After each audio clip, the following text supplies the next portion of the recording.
All right, shall we get started then, since it's 11:05? So maybe we'll start with introduction. So welcome to Applicant Experience Day for the Computer Games Technology and Computer Games Enterprise course. My name is Jahangiruddin, but just call me Jay because it just makes it easier on everyone. I'm a lecturer at the university. I teach on the programming track. I'm joined by my colleague Matthew Higgins. So do you want to introduce yourself, Matt? Hello, I'm Matt Higgins. I'm also a lecturer on Tech and Enterprise. I teach on all the tracks at this point. I teach first year 3D modeling, and then I teach programming and also design, because I do everything and it's cool. And we've also got a couple of, a whole lot of helpers in Zoom at the moment. Yeah, we've got a bunch of volunteers helping us. So these are students. I don't know. Don't want to put everyone on the spot, but maybe we should at least introduce. I do. Of course, Matt does. Alex first. Me first. I'm Alex. I'm a third year on the Computer Games Enterprise course. Yeah, that's me. What pathway are you doing, Alex? Oh, what pathway? Sorry, I do a blend at the minute. I'm doing the programming pathway with design. So it's design from now on, but yeah. Did you do design in second year? No, I decided to do psych in my last year. Oh, yeah, good choice. Yeah. So Alex is helping in chat. Yep. So Alex is going to watch for naughty words in chat, and he will delete them if you say anything naughty. We've got James, who is. You are on the ship, right? Yes, I am on the ship. Sorry. There's two James, so I got a bit confused for a second. And we got James Smith, who is helping us manage the ship, and making sure I don't sink it. Yeah. And Liam Peachy also on the ship. And everyone else is on standby, as mods. I don't know. Does anyone? And Liam. We've got Liam on the ship as well. Oh yeah, I did mention Liam. So James and Liam are both first years, I think. I'm second year. Second year, sorry.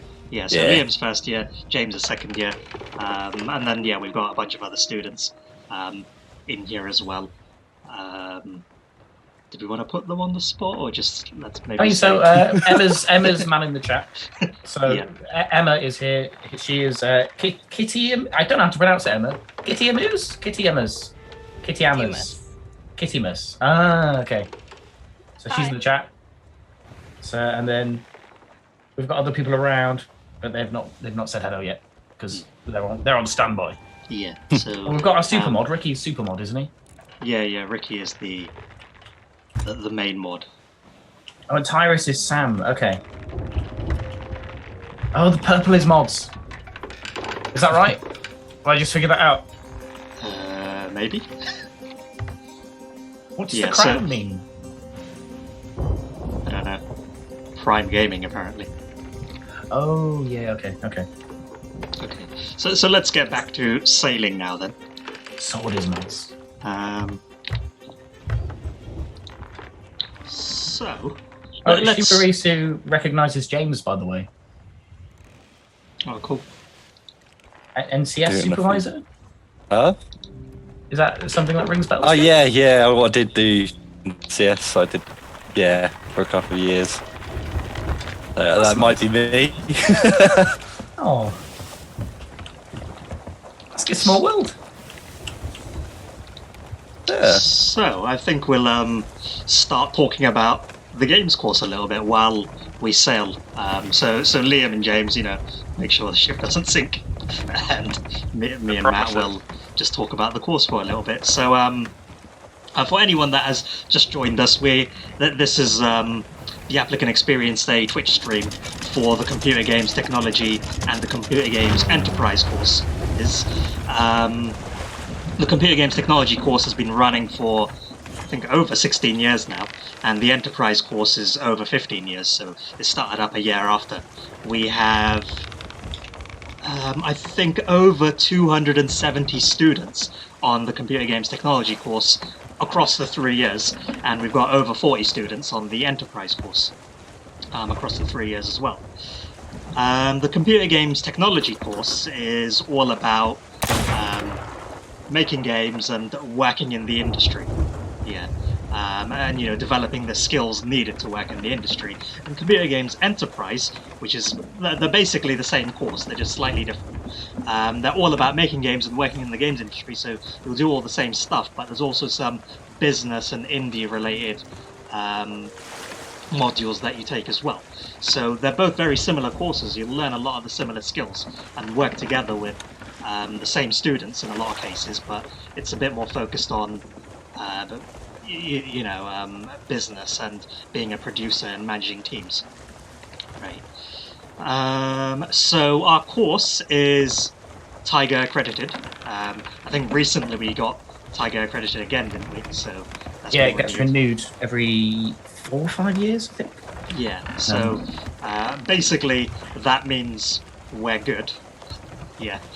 So Tiger is the what's the word for it? They're like an industry trade association or something like that. Yeah, so they're the UK Industry Trade Association for video games development. So they've accredited our course. They've basically given our course the thumbs up, and they say it's good. So it's they come in and make sure that we're teaching things that actually help get jobs in the industry. So like getting Tiger accredited is kind of valuable. It shows that we know what we're doing essentially. So you're in good hands. So, the course details then. So, the skills that the games industry desires is what we call is a T-shaped person, right? So, it's a bit difficult to explain. Maybe if I just put this up on screen quickly, it'll make it easier. But you can see a T-shaped person will have a breadth of knowledge, but then they'll have a depth of expertise. That's why it's called a T. So the games industry values that, and it values someone who is, flexible and knows, has a good breadth of knowledge, but then they have that depth of expertise in whatever they do as well. That depth of expertise could come in the form of a character modeler or an environment artist or a gameplay programmer or an engine programmer, right? So you need that breadth of knowledge so you can communicate with everyone in the team, because video games are a team effort, right? Making video games is a team effort, and sailing in Sea of Thieves is also a team effort. But then you also need that depth of expertise. So you've got like Pirate Legend over here with this depth of expertise, and me, just the common noob, just not really doing anything on the ship. But yeah, so you need that generalist knowledge, but you also need that specialist knowledge. So our course is designed in a way that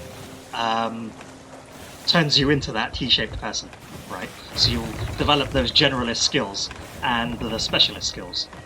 And we're heading straight into an island, by the way. I don't know if you... This is one we need to go to. Oh, okay, that's fine. Is it? Just making sure. Yeah. Okay, so a bit more about the course. The course is a 3-year degree program with an optional placement year as well. It's 360 credits in total, so 120 credits per year. So yeah, that probably doesn't make much sense at the moment, but essentially all you have to understand is every year is broken up into modules, so certain subjects that you're going to be taught. Each module is usually around 20 credits, so that means you'll do about 6 modules every year. So you'll do like 6 subjects every year, but sometimes you will do 40 credit modules, which are a bit bigger and involve more things. I've just got a bunch of stuff on my screen about this log and stuff. Yeah, we've been really busy. Yeah. Yeah, you did loads, Jake. It was really good. Well, thank you for that. Yeah, no worries. Let me put my lantern on, actually, so it's a bit clear. Hello. This is Matt, by the way. Yeah, look at that. My pirate's bloody brilliant. Have I got a peg leg? Yeah. What did you do? What happened to your leg? I can't remember. Something happened to my head as well. I'm going to say it's the Kraken. So, let's talk about the first year now then. So, as I said earlier, we've got two courses, Computer Games Technology and Computer Games Enterprise, so they're slightly different. But let's talk about the things that they have in common first. So, both courses in the first year we'll have a bunch of core subjects that they'll have to take. One of those subjects is game genre and design. I don't know if you want to talk a little bit about that, Matt. Are you more familiar with that? Yeah, well, I used to coordinate it, but it was Chris, and now it's Adam that coordinates it. Yeah, that's kind of like the first step into kind of thinking about designing games, as well as thinking about games in a kind of more academic lens, kind of delicate mix of the two. So there's kind of, I think now is this really broad overview of kind of common and popular subjects in game studies. With an eye towards kind of then synthesizing perspectives and kind of coming up with your own, being able to argue about games in an interesting way and compare different genres and that kind of thing. So it's kind of the more academic-y subject of the first year. Yeah, so thanks for that. And so the next core subject that you'll take in the first year is TOGA, Tools for Games and Animation, which is basically C++ programming. So Matt, we're leaving you, by the way. You won't. Oh no! See you, Matt. No! Slow down. To be honest, you can just swim. It's this island right here. No, slow down. Swim over here. Alright, I'm busy talking. We're one man down. But anyway. No, I'm right behind you. So C++ programming. So I know a lot of you may think, you want to be an artist or a designer or something else, so you might be a bit scared by having to do C++ programming in the first year. But don't worry, we kind of... I'm just going to pick up this dog. We teach you from the ground up. We're going to assume no prior knowledge, so try not to worry too much about that. It's all about, developing those initial programming skills that you need. Because remember what I said earlier about being a generalist, T-shaped person, right? Even if you don't want to be a programmer in the games industry, you need the skill to be able to communicate with team members that are programmers, right? So in the C++ programming module, we'll teach you how to do C++. Yeah. No, I'm not going to shoot the dog out of the cannon. Maybe later. But yeah, so that's the C++ module. We've also got 3ds Max modeling, which is Matt's module. So, you're back on the ship. Yeah, I managed to get back. There was a merman. Nice. No person. Foundation of 2D modeling it is. We teach you kind of from the ground up. We presume no prior knowledge. We teach you 3ds Max specifically. So even if you do already know something like Maya, you will learn Max as well. There's no harm in learning more software. It just makes you more employable. You learn how to do kind of hard surface modeling for the most part, which is what Liam is currently doing as well. He's doing very well. You made a diving helmet, didn't you? I did. Yeah. Diving helmet. So you'll make an artifact. Now there's loads of challenges in the module as well, so you get to make kind of multiple artifacts and get more and more familiar with the software.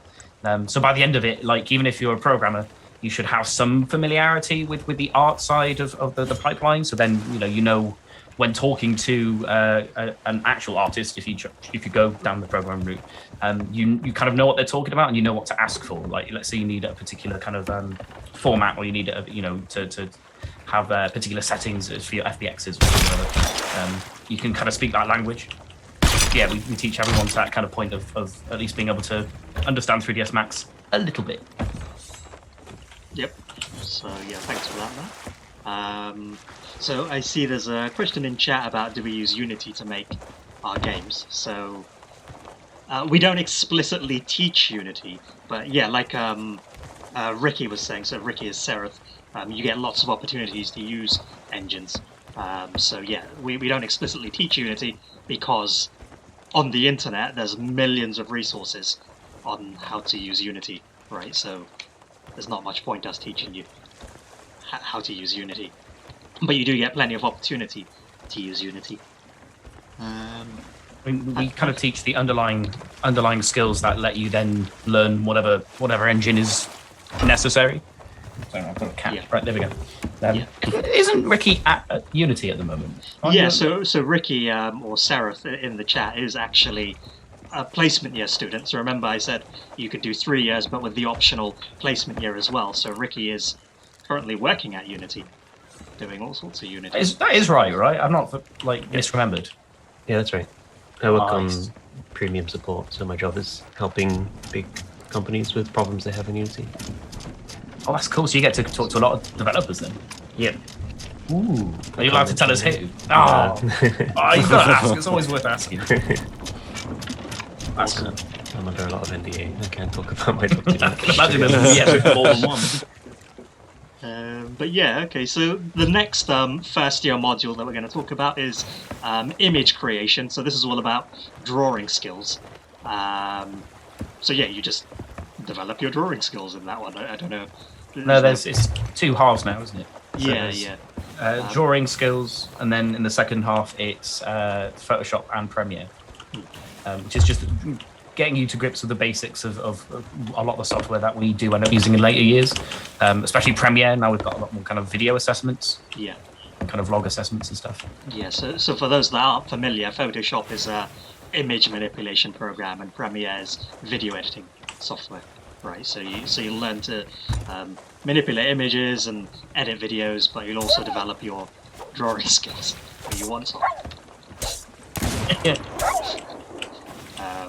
But yeah, you'll develop all those skills in the drawing skills, and then the big one for the first year is T-Demo. So yeah, that one's fun. Essentially, what we do for T-Demo, so T-Demo is technical game demonstration, I think is what it's called. This is the big module that you do in the first year. It's a group project, so you'll be put into groups, and essentially you'll make games. And it's a little bit of a trial by fire. Yeah, because in the first, 6 weeks, I think? Yes. You make a game every week, I think? Is that right? Liam has just recently done it. So is that right, Liam? So the very first week you make a game on your own, you get a week. That is interesting. And then you get 4 weeks of doing it with a team, and then your 5th week you pick your own teams, and then you have to make a game up to the end of the year with that team. Okay, so awesome. Yeah, thanks for that, Liam. So, yeah, so it's a bit of a trial by fire, as we said, but it's a lot of, in my opinion, I think it's probably one of the most fun modules in the first year, but it is a little bit, tricky. I think the main thing to kind of keep in mind, which I think helps maybe with Liam at the moment as well, but like, it's not meant to be good, right? It's as in the games aren't meant to be good. They're going to be janky and buggy, and that's fine. It's more about going through the experience of developing the thing and having a go at different pieces of software. We're doing that more in other modules as well. Like I said, in the first module, we've got challenges now, and none of it is meant to be like, it's not. None of it's kind of like assessed to any heavy degree. At least I think T-Demo might, but it's all just getting practice. That's all it is. It's kind of getting practice, having a go, getting those first few rubbish ideas out, and the first few kind of more less good implementations of your game or whatever it is you're making, so then you can get closer to kind of being better at what you do. So like I get a lot of first years that are kind of unsure about that first module, that T-Demo module, but it is purely practice. It's meant to be. It's kind of fun because you get to make really rubbish games sometimes. Like Liam's, your games are rubbish, aren't they? Oh, my games are awful, yeah. Especially the first one. Yeah, I've developed a really rubbish game as well. It's on Steam. You made that in Unity, didn't you? Yeah, my Unity game. No, it's not Unity, it's Unreal Engine. The Unity thing's just a joke. But yeah, it's Unreal Engine. My game is on Steam, it's called Armored Onslaught, so feel free to look it up. Not sponsored though. Yeah, not sponsored. Not sponsored by Hot Stuff I'm not advertising it. So question by Ryman, will you not be at a disadvantage if you're not good at drawing? So thanks Tyrus for answering that.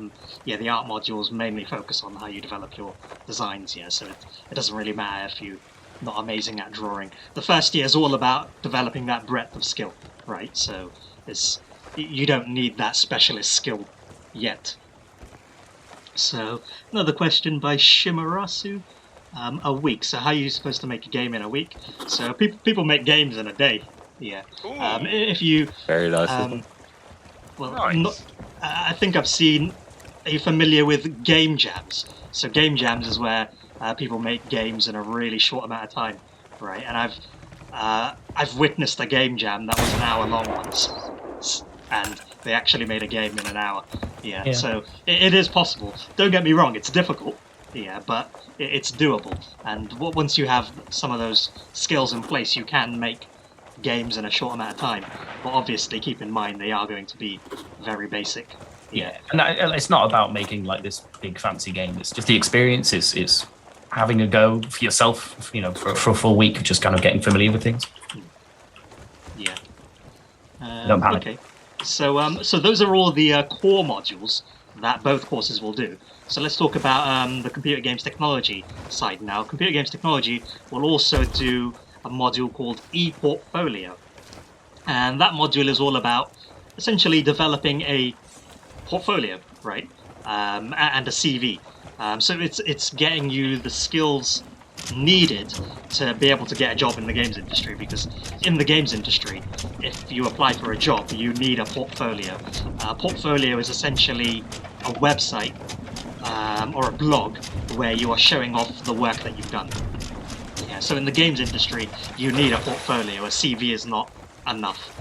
So that's why on the computer games technology track, we get you to do that. Yeah. So right in the first year, we show you how to make a portfolio, and you make one and you're assessed on it. Is there anything else that you want to add about that, Matt? Or No, I think you got it covered. what's going on? I think we're. Are we syncing? I think yes. I think I think yes. we have trusted our crewmates and we misplaced that trust. Oh no, there's no cracks in the ship. I don't see any holes. Okay. A little close to the Yes. sandbag. So yeah, false alarm. So the last module of the first year is on the computer games enterprise track. So this one, I think, is MYOB, which stands for Mind Your Own Business. And this just basically teaches you business skills, right? So it teaches you what a private limited company is, public limited company, and you know all that stuff necessary to set up a business and set up a games company and everything, all the legal stuff kind of around that. Right. As well as like qualities of being entrepreneurial and kind of things like that. Like what does it take to do that as a person? Yeah, so you learn all those skills on Mind Your Own Business. So that's everything in the first year. So in the first year, you have potentially made 2 games, but if you kept up with T-Demo, then you potentially made 6 games, right? So you will have made at least 2 games in the first year at this course, right? So that's great. There's a question. Would we be able to bring prior work onto our portfolio? Yeah, that's absolutely fine. So, yeah. Recommended. Yes. So, yeah, like the portfolio is your own, right? It's not something that you just put uni work on. And actually, with talks we've had with developers, Matt and I have chatted with developers and what they look for in a potential new recruit is they don't just want to see your uni work on your portfolio. They want to see that you have done individual projects as well. Yeah. Because that shows that you're proactive and you do stuff in your own time, and it's not just you doing your work at uni. Yeah, so absolutely put your own work on your portfolio too. Shake it all around. What are you guys talking about? Someone was giving directions, so I joined in. Okay. Okay, so is there any questions about the first year so far, or shall we move on to the second year modules?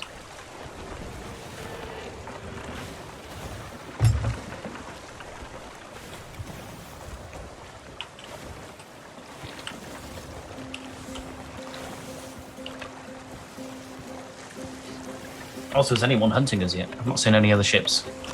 There's a Reaper's boat knocking around somewhere. Behind us. Is there? We're just coming up to the end of our mission, so well done, Matt. You've done a really good job. You're welcome. You I too, Jay. think without Jay and I think none of this would have happened. You know. Yeah. This is the fun bit now. Let's go. Okay, what is the timetable like for the course?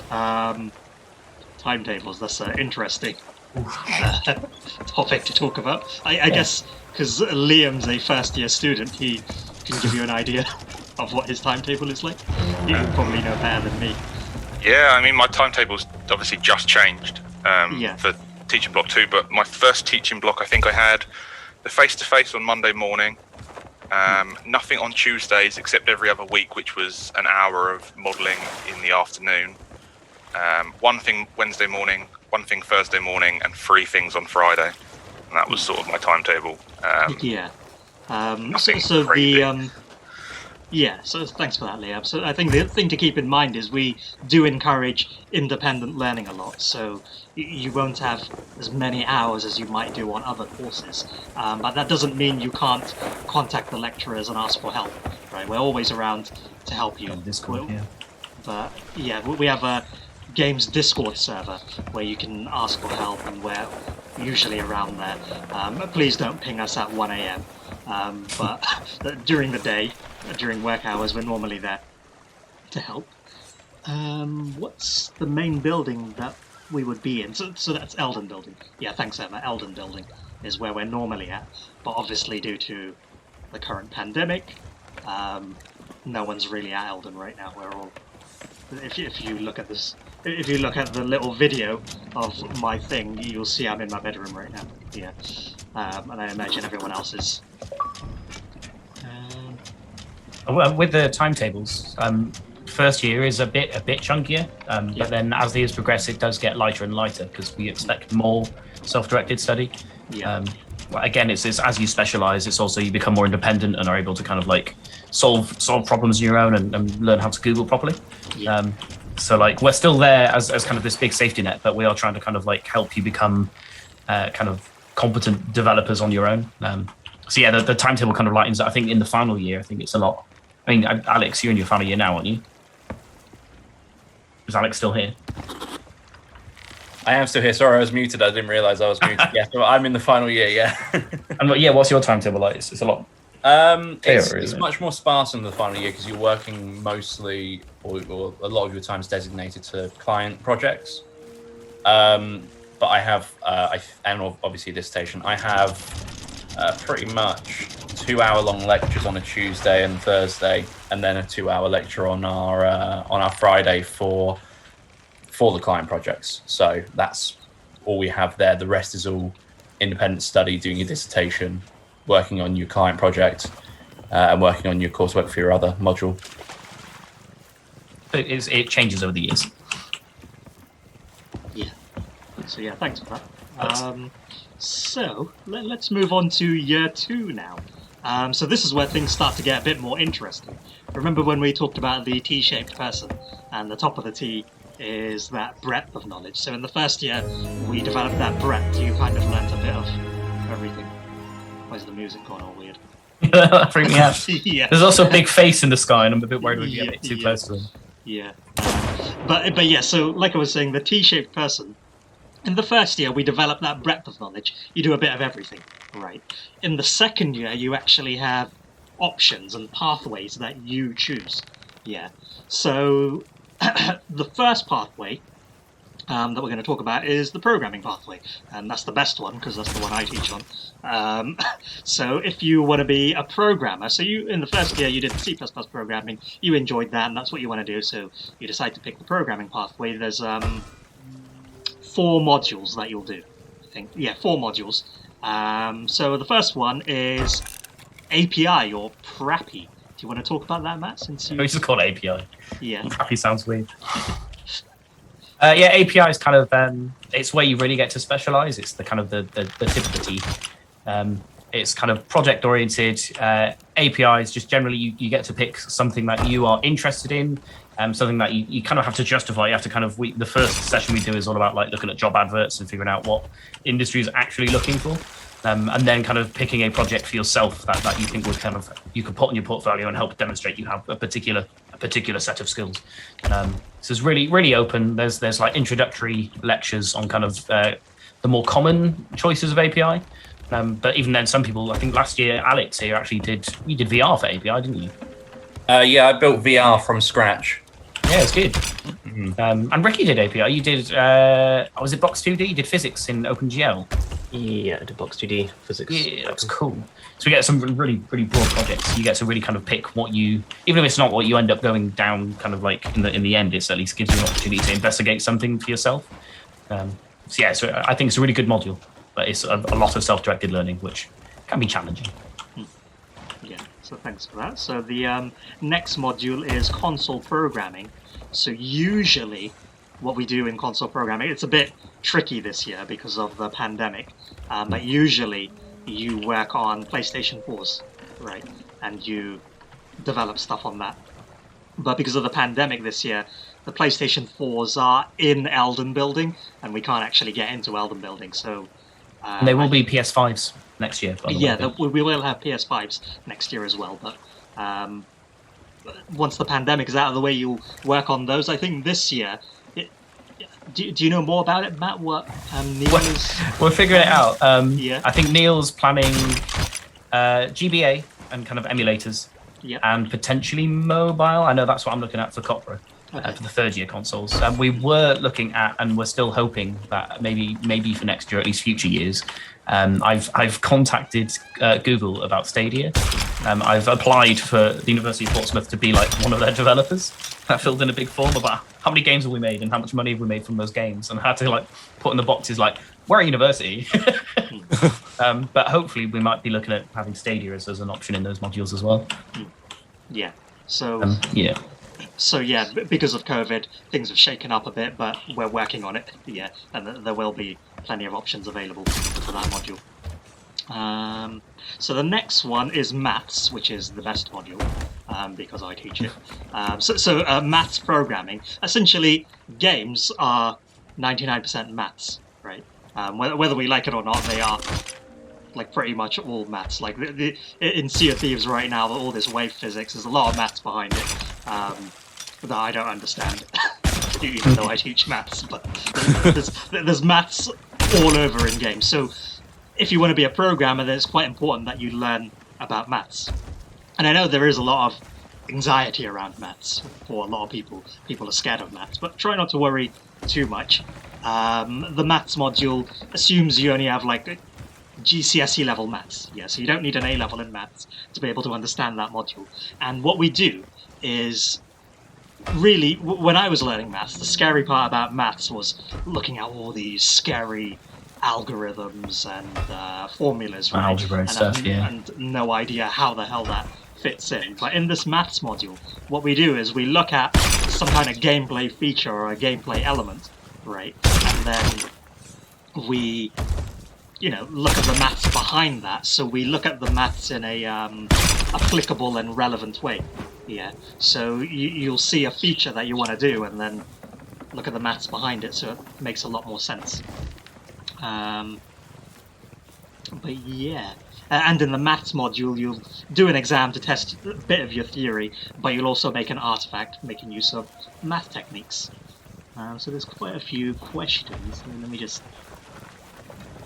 Some really good ones. Ryman's asked about, does the wide range this course offers allow you to broaden into different industries? Yeah. Very, especially these days. I always like to talk about in the open days is even like the film industry is now using like Unreal and using VR tech to like film like The Mandalorian, like as beautiful as it is, they're using Unreal to like capture a lot of that stuff for the big fancy LED screen they have in the background. So instead of green screens, they're using Unreal to kind of like create their environments and then put cameras in Unreal to then film it live action. It's really clever. So yeah, games technologies are being kind of adopted everywhere, and it's only going to get more and more as kind of as the software becomes even better and more accessible. So yeah, like we even on a lot of our modules, some of them are shared by other courses. So we have like, I think we've got animation, we've got VR, sometimes digital media as well, I think, and creative media tech. So yeah, absolutely, like it's really transferable. Like we've got people that have gone into all kinds of areas. Yeah, and a bit of an anecdotal example. I did a games course at Portsmouth as well. I did the same games course, and my first job out of university, I was working for the police, making a program to capture incriminating data from criminals' phones. Yeah, so I did a games course, games programming, and that was my first job. Yeah, so that's just a bit Then of you an made a game out of anecdotal. Sorry. Then you made a game out of all that data. Yeah. Yeah. So I took all the criminals' data and I made a game out of it. But yeah, that just kind of gives you the idea of the transferable skills that you're going to develop. Right. So a question by Shimarasu. If you're good at algebra, would you be good at it? So I'm guessing that's related to the maths. Yeah. I guess algebra is like GCSE level maths, so if you are familiar with algebra, you should be fine. Dan asked a question for the campus tour video. They said that Ravelin Sports Centre would be done this year. Has this changed because of COVID? I don't know. Yeah, I think someone's answering at the moment. It was meant to be on track. It was last update last month. But yeah, I think building has started to continue. Because I know CCIXR, which is like, we're getting new stuff in the Eldon building as well, and they're doing some building around that. And I think they've managed to authorize building work for that. So I imagine that's still on track. But yeah, we couldn't tell you when. Yeah. But I'm looking forward to that as well, because then we have a swimming pool right next to us. Gonna go. Right next to us. Well, Revlin. It's not that far from Eldon. Do I look like I know where the sports centre is, Jay? No, I guess not. But we can go for a swim every now and again, which will be nice. So, was there any more questions? Do you know when this year? No, sorry, we don't know the exact date. Yeah, I miss swimming as well. Okay, so the last programming module that we want to talk about in the second year is the gameplay programming module.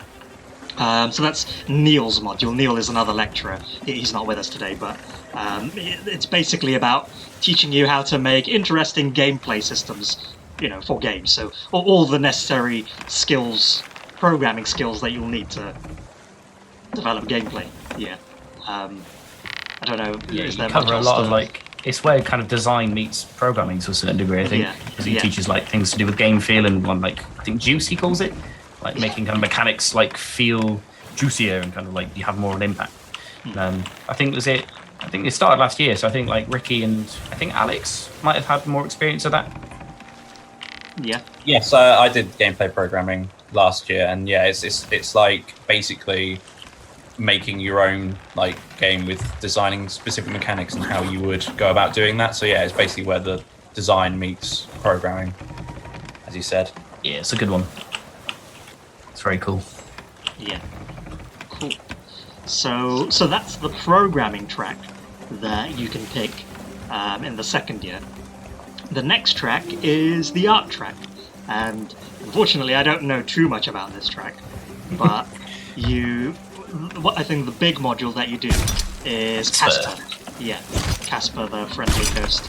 But yeah, that's Casper is you make an environment, but you also make a character. So you develop those skills, and you put it into you go through the whole graphics pipeline from kind of conception all the way into implementing it into Unreal. So you learn a bit of everything. You do some character modeling. You learn how to do kind of more organic modeling. You learn ZBrush at that point. Then you learn how to unwrap them all and do kind of low poly breakdowns of high poly stuff, so it doesn't take up as much to draw them. And then you texture them in Substance Painter. So we've got the Substance Suite. So you learn that as well, and then you plonk it all into Unreal to kind of export a video of a character in an environment of your choice. So you go through that whole pipeline. It's a really good module. It's a 40 credit module. It's a big one, but it's I think one of the coolest modules. And you get to do mocap as well, don't you? So we've got mocaps. We've got a mocap suite of our own, and you get to use that. You get to kind of animate your character. I think they get actors in, or I think they might have people. I think at the mocap place just kind of jump into the suit. They have had a dog in before, and they mocap the dog, didn't they? Oh, that was for a final year project. Yeah, they got a husky into a mocap suit. That was cool. Yeah. So Casper's a good one. You go through the whole pipeline. It's excellent module. There's also visual research, but I can't remember what that is. That is, I think that's Ted's module stuff actually. That's about kind of doing the research involved. So you want to make a game, even if it's something that's not super realistic, like Sea of Thieves. For Sea of Thieves, they still would have kind of like done a whole bunch of research, kind of trying to find out what would be accurate for a pirate game, right? So like, oh, well, what are the structures of pirate ships? What kind of ships would pirates sail as compared to like kind of like navies or whatever? And what does that look like? And trying to kind of figure out and gain reliable reference imagery to kind of like help you create that art and make it kind of more authentic, not necessarily realistic, because obviously Sea of Thieves is really quite cartoonish, but they've clearly done a whole bunch of research to figure out, you know, what should the guns look like and how should they function and all that kind of stuff. So it's all about getting that reference imagery to then help you create, I think, another small scene. I think you create like a series of images into a PowerPoint, all kind of inspired by kind of like your research. So it's kind of that earlier stage of kind of research to allow you to create something that's more kind of like authentic. Awesome. So yeah, that's the art track in the second year. So the final track that you choose in the second year as an option is the design track. So designing games. Yeah, my one. It's just design games actually. That's the best module. It's got the most handsome lecturer. He runs it. He's one of the best people I know.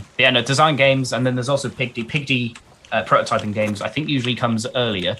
But this year we had to swap it round because we were hoping we could be back in the building by this next teaching block, so we could do the physical prototyping. But we'll start with that, which is creating physical prototypes of games. So before you spend money and time kind of making a digital version of a game, often what you want to do is create a physical version to kind of nail down the mechanics and kind of various systems that might be part of your game or be your game, to make sure they're actually fun. Because otherwise you might jump straight into digital prototyping and realize halfway down the line that when people play it, they think it's a bit rubbish. So physical prototyping is kind of about that side of things, as well as covering like a lot of kind of perspectives in game design. And then design games is kind of like the other half of that, which is the same idea. We go through a whole bunch of different perspectives in game design. And then it's about creating your own like digital prototype, which can be based off of one of your physical prototypes in the early module, or it can be your own kind of like new game. And it's quite broad. This year I've had like walking sims, as well as horror games, as well as like Grand Theft Auto ripoffs. They're cool modules. They kind of go hand in hand. It's all about kind of how do you approach understanding kind of like predicting what the player might do, trying to kind of facilitate particular emotions or kind of like particular behaviors, like how to go about like level design, what the industry approaches are, like kind of looking at kind of grey boxing and things like that. It's the whole shebang. They're the best modules ever. And there's no bias at all. Yeah. So with the design pathway, you do also have to pick art or programming with it as well. The reason for that is because as a designer, if you don't have those programming or art skills, it can be very difficult to get a job, right? So you need some of those skills as well. So if you do the programming track, you could be like a gameplay designer, and develop gameplay systems in games, right? If you do the art track, then you could be like a level designer. Yeah, you could design beautiful levels and layouts and things like that. Just as an example, right? So if you pick the programming track, you would do the maths module and the gameplay programming. Yeah. So you don't do the API or the PlayStation 4 stuff. Yeah, you do those two modules, and then if you do the art track, I think you just do Casper, right? So the one where you make an environment and a character and put it in Unreal and texture it and everything. Design is like it's a flexible kind of subject area, and that's why like I'm a bit of a jack of all trades, is because it's kind of what I focused on is being able to make games on my own, make my own stuff. So it kind of like ultimately, regardless of like your supporting kind of skill, design kind of it can result in various areas. Like you could end up being gameplay designer, or it could be systems designer or level designer, and it's kind of like whatever floats your boat. Pun entirely intended. Oh, speaking of, by the way, I just realised Jackson in the chat. Is that Jackson Orgrove? Yeah, it is. Oh, Jackson, hello. Jackson, aren't you at Rare now? No, he's at Creative Assembly. Oh, Creative Assembly. Oh, that's very cool. They've got loads of stuff going on now, isn't it? It's not free. Well, Troy was on Epic Games Store the day it came out, and I got that, and I've got a. I don't want to say how many hours I've got on that. You nerd. It's very good. But yeah, does that mean we get all the lecturers get free Total War copies? Yeah. I think it does usually. Yeah. Yeah. Oh, I want one then. He still won't tell me what he's working on. Ooh. Alien Isolation 2. New Alien game, I hope. It's not that. You don't know that. He's not I gonna do tell know you. that because I've seen the job advert for it, and it's definitely not that. Ah. It's a sci-fi FPS. Right. Have you watched Alien? Yeah, but it's not. It's a new IP. Okay. It's not Alien. But he won't tell me what it is. Shame. But, Maybe yeah, he'll tell you. just for context, Jackson is a graduate from the uni, so He was very good. We miss him very much. Especially Anna. Anna loves you. She Yeah. does. I'm She pretty does. sure that's the reason I'm on this course, because I told her I knew Jackson, and she was Well, like, no. "Oh." It went mental. It certainly helped. It certainly helped when you said, "Oh yeah, Jackson." Like, He loves Jackson. yeah. Well, I think Jackson also recommended you anyway, didn't he? Yeah. Something Probably. like that. I don't Either way, it was like, "Oh, you must be good." And to be fair, you know, you're right. Well, I appreciate that. That's Okay, so those are the pathways that you pick in the second year. Along with that, a core subject that you do is the enterprise module, and in that module you essentially make something and sell it. Right? We encourage students to make a game and sell it, but you could make anything. Right? I think the module is a bit flexible in that regard. Yeah. Or do they have to make games? I don't think they do they?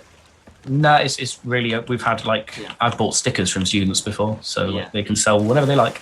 It's more about just learning how to be entrepreneurial. You know, it's learning the ins and outs of actually making something and then having to like sell it and market it and all that kind of stuff, and the logistics behind it. Yeah, and the reason we do that is because at the end of the day, you are going to want to make a game and sell it, right? So you need to start somewhere. So that's why we do this module. Yeah, because it's important to develop those entrepreneurial skills. Even if it's about selling your set. Oh no, that sounds really bad. Like a job advert, right? A Yeah, job yeah. interview. Yeah, like it's kind of like that, not the other way. That's bad. Yeah. I did not think of that before I started saying those words. But yeah, okay. So those are the pathways and the one core module you do. So And like, enterprise. remember, there's two courses: the computer games technology course and the computer games enterprise. So on computer games technology, you'd also do a module called PICA, which is preparation for dissertation and careers. So in the final year, you do a big individual project, and we normally call this the dissertation project, right? It's your big final year project. So in computer games technology, you do that, which kind of prepares you for that final year module. I don't think there's much else to say about that, is there? No, you do some research, you write stuff down. It's actually really good, but people Yeah. get scared of it because you have to read some stuff. Yeah. It's a good module. Reading is scary, but yeah. And then on Computer Games Enterprise, everyone does the enterprise thing that I talked about earlier, where you make and sell something. But then you also, on Computer Games Enterprise, do another enterprise module. What's it called? I can't remember.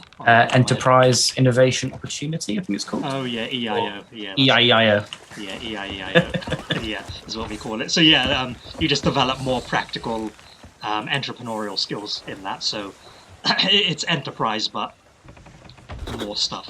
Yeah. It's really broad. That was really interesting. Like you talk about kind of like how to negotiate and like about leadership and like social enterprises and things. Like it's really broad one, but like really interesting. Like I think it used to be one of the assessments was like talking about negotiating a trade deal or like there's like a missile crisis and stuff like that. It's a really cool module, bonkers, but like really interesting. Yeah. So that's the second year then. So you have potentially made 3 games in your second year, but maybe more, depending on what you're doing. So if you were on the programming track, you would have made at least 4, because you would have to do 4 artifacts. Yeah, so but potentially 3 games made, right? So the next year is the optional placement year. So like I said earlier, you could do the 3-year degree program, which would mean you just move on to the 3rd year. But some students, like Ricky, for example, decide to take an optional placement year. This is where you work in the industry, or start your own game studio, or you study abroad. Right. So there's lots of options for this, right? We've had plenty of students, go off and make their own video games development company, and try to make a game and sell it. But when I was a student, I actually tried to do that. It was a bit of a it's an experience, isn't it? Yeah, it was an experience. A disaster is another word for it. But even though it was a bit of a disaster, I learned a lot from it. Yeah, and the whole learning experience of it was really valuable, I think. Other students decide to work in the industry itself. So, for example, Ricky, who's in the chat with us, he's Seraph in the Twitch chat. He's currently working at Unity, so we kind of talked about that earlier, right? So you can work, find a placement in a actual company instead of setting up your own. And then Sorry, I was going to say we do have creative careers to help you find those. Yeah. They kind of help you kind of contact companies and prepare for the kind of processes involved as well. Yeah, so the dedicated creative careers team that can help you write your CV, prepare you for interviews. Oh dear. All that. Here we go. Are we meant to be fighting these? We don't really have a choice, do we? I think, Jay, we have a brief intermission. Okay. All right. In the meantime, should we answer some questions while we can? Yeah. Well, Emma's eating a Subway. Slightly jealous. Should we be cannoning these? Yep. Are they loaded? No. The small sloop is a friend. Okay, big one.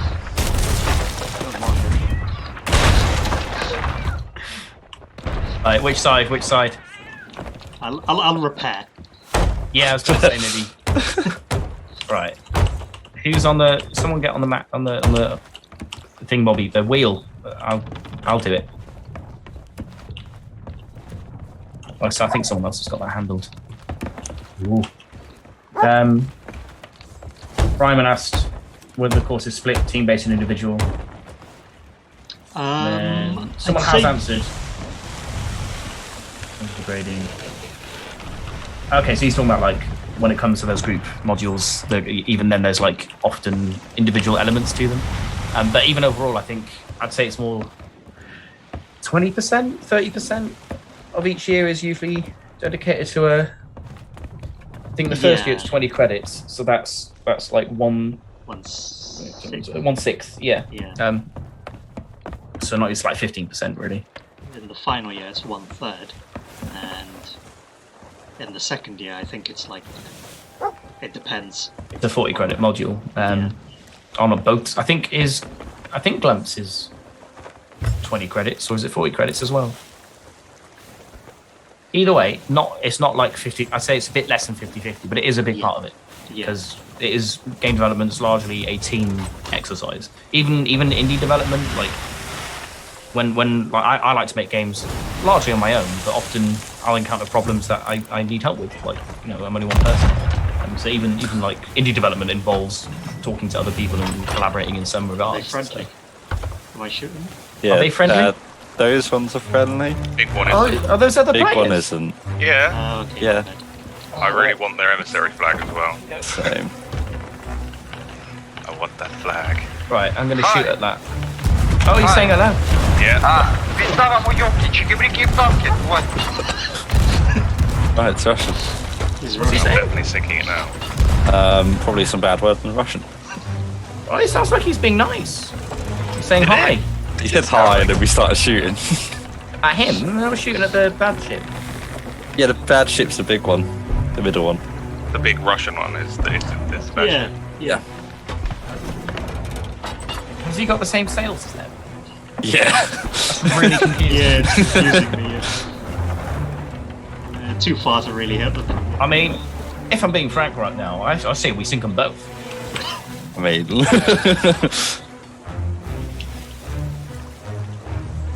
Oh look, there's another boat to the right now. As well. What? Is that? Yeah, there's there another is. brig incoming. Oh, man, we're Okay, getting- maybe we'll help the Russian then. We help the Russian. We're helping The the Russian's the bad one closest to us, right? No, No. the Russian's No, the no, big no. one, which we don't guys. Russians a two-sail one. What? like. Yeah, the Are Russians these are all on. players? Yeah. Yeah. Ah, so we're not firing at this guy here. No.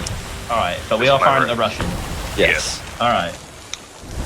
I'm down with that. Oh man, this is like the Cold War, but actual fight. Is it? I was gonna say, nothing really happened. Suggest you know nothing about the Cold War. And I'm pretty No, I sure they said, weren't it's like the Cold War, but with actual fighting. No, not like the Cold War. So not the Cold War. Nothing like the Cold War. The I entire suppose- opposite of the Cold War. Yeah. Only Unless you play similarity Call of being Duty Cold Russians War, in which case, you know, there seems to be a lot of fighting in the Cold War. That's true. That's true. I think I've only played the zombies in that. Pretty good, zombie. There's also Yesterday. is that a good Megalodon? Well, it's not now, is it?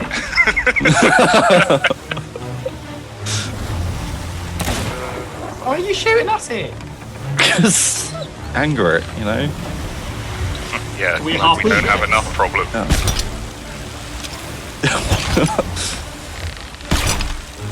I'm gonna see if there's any other shots. We do. Okay, so I think we're good. we seem to be okay at the moment. So I'll continue with Ish. the talk. If we start getting shot at, I'll go into battle mode again. But okay, so we were talking about placement, right? So you could work in the industry, or you could start your own game studio, and you know it's a really good opportunity. We really recommend that you do that, but obviously it's not for everyone. So a lot of students do end up going into their third year. There's also the option to study abroad, so you could you could go to like another European university and spend a year there. Yeah, so that's absolutely fine if you want to do that. There's a question: how Yeah, difficult is it to get into the industry? It's a difficult question to answer. I think it depends entirely on you. Yeah, on how good you are and how proactive you are. Generally, it can be a bit of a challenge to get your foot in the door. But if you have a solid Yeah, it's the portfolio, first job, isn't it? Yeah, the first job can be a bit of a challenge. Can you go to Japan for a placement? I don't see why not. I think in the past we were looking at doing that more formally, but I think generally you can. I was about to Or say, whatever actually, the you placement takes. had a student that did go to Japan, because I speak to a guy that works in Ubisoft in Canada, and he did his placement in Japan. He did Oh, full- really? Nice. Was it? Yeah. I was speaking to him about it the other day, because we talked about placement years, and he said he did his in Japan. Was that someone that studied here? Yeah. Nice. Louis Labram? Oh yeah. Okay. Yeah. Fair dues. Yeah. I know. We've got another alumni who's like. Is that the friendly ship? No. No. Oh, right. Not anymore. Man the cannons!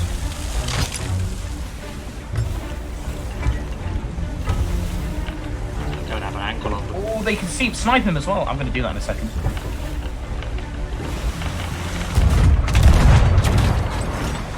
Yeah, get wrecked. That's what you get for picking on other people.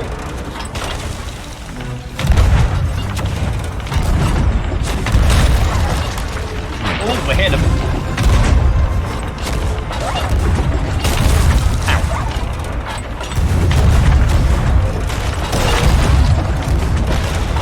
Sure. Yeah, that's one. Run out of cannonballs. Did we get them? I'm going to go over. If someone wants to grab my repairs I'll quick. repair. Yeah. Drop their anchor. Nicely done. You are cutthroat. Oh, Gavin's in the chat. Hi, Gavin. I'm dead. Liam, I think that's the coolest thing I've seen someone do in dead. this game. They're sunk. Are we sinking? Are we good? Yeah, I think we're okay. Oh no, we're not okay. We're not okay at all. No, I fixed all the holes at the bottom. I'm just emptying the water now. Okay. Okay. That was easy. Yeah, There we we go. taught them a lesson. They were bullying a Russian man. No, they are the Russians. Oh, they Russians. They are the Russians. They're the Russians. Well, I'll teach them for bullying the other person who may or may not be Russian. We don't know. Yeah, that's true. Can't assume. That was a bit of excitement. A nice interlude. Also, hi, Gavin. Right, where's their flag? I want it. We are competent. Did you see that, Gavin? How competent was that?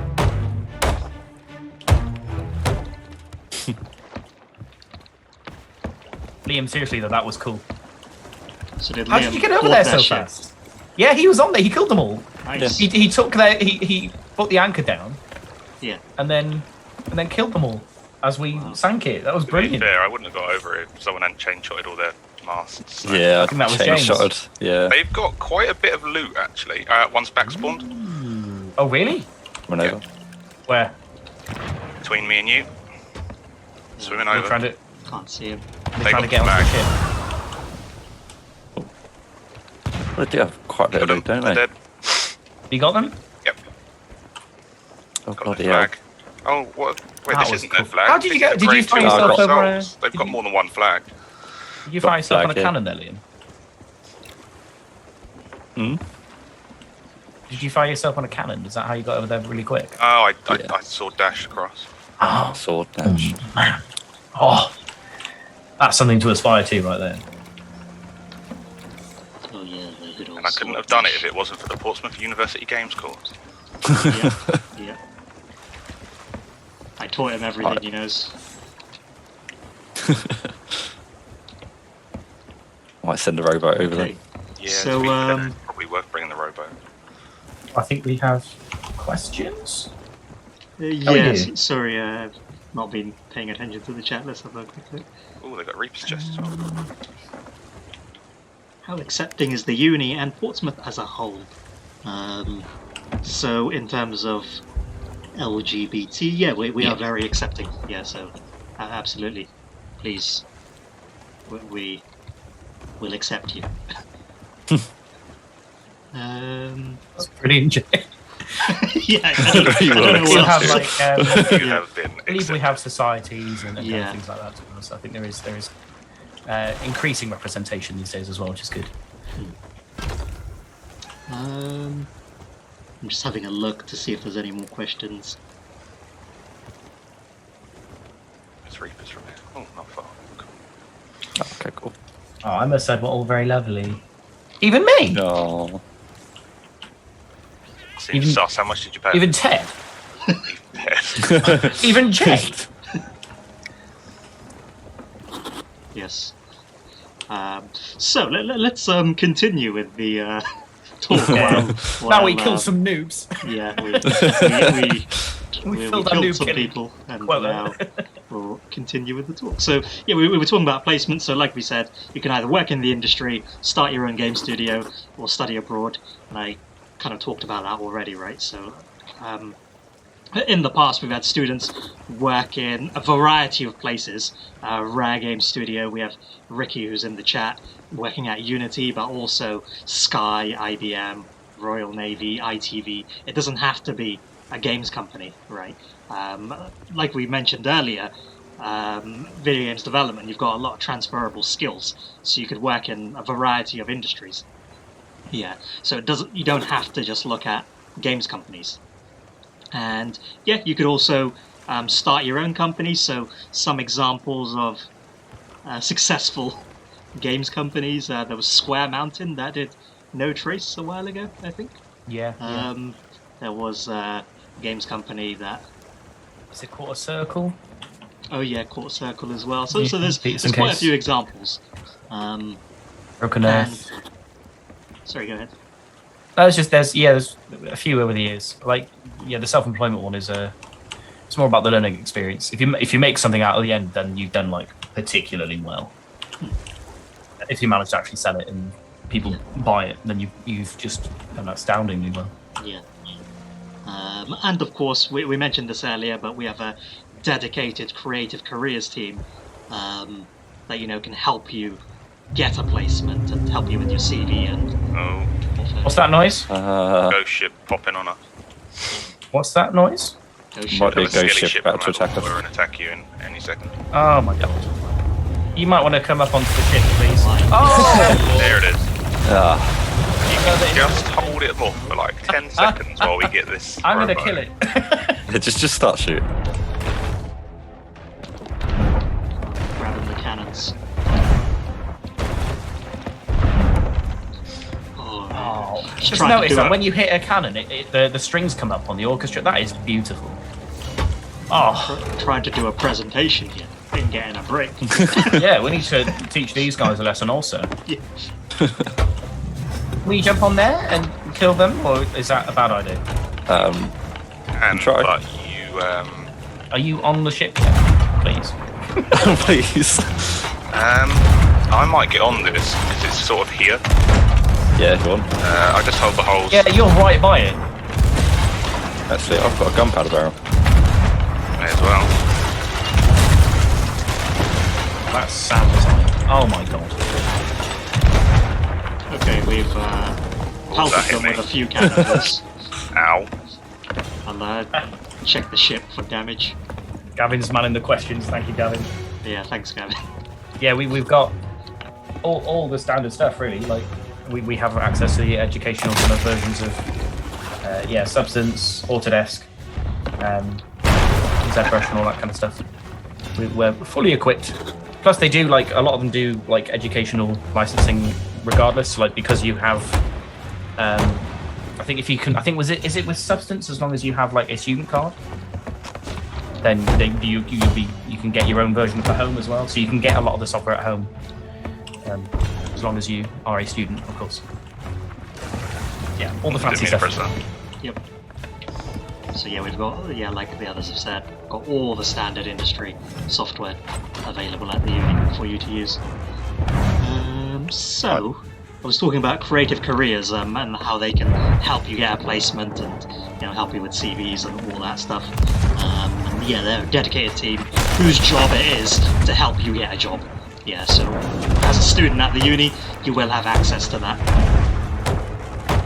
I'm just going to repair this hole and then move on to the... Should we deal with this ship before I continue? Maybe. Yeah, it's got no bottom holes, so it's not filling up at all. Oh, that's an interesting question from Jamster. I think I've heard varying views on that, but generally I think so. Does 3D modeling correlate to general drawing skills with a pencil? It can. I know Ted, who was an industry artist. I'm sure Gavin has an opinion also, but I know generally it's considered to help. But you also don't have to be the best at kind of typical drawing to be the best 3D artist. I've known some really terrible 2D artists that can make really nice 3D models. But it can help, yeah. Like there is kind of evidence of that as well. Certainly gives you a bit of a head start, I find. Ooh, ow.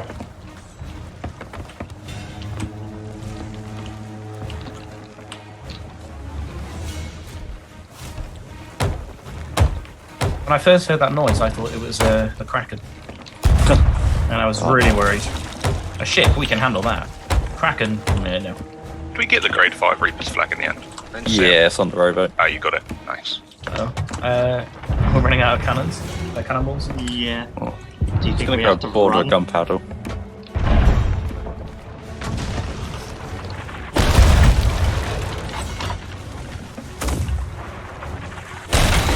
How many cannonballs does it take to kill this thing? I think we have to sink them. Yeah, you have to sink them properly, so if they've got no holes on the bottom deck, then they won't fill up with water and they won't sink. Yeah, they've got a couple of holes. They're gonna have some more now. Just try and hold them, I guess. Styx is player 1 is asking if there's creative writing elements to do a narrative story in Enterprise. Luckily, I am here and that's my jam. I love that stuff.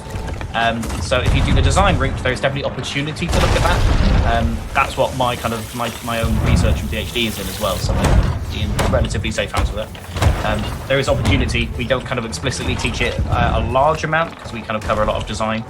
But it's certainly, there is aspects of it there, and if you want to pursue it more specifically, then we can facilitate that, as we have in the past. Kind of like, yeah. Especially on the design route, because that's very much my thing. Uh-oh, are we sinking? No, we just lost our middle mark. Keeping it repaired. Get the wood again. I've got no wood on me. Where's the wood? Where's the wood? Might need some help down here. You need buckets. We are sinking quite fast. Alright, you repair it. I'll get the buckets. Oh.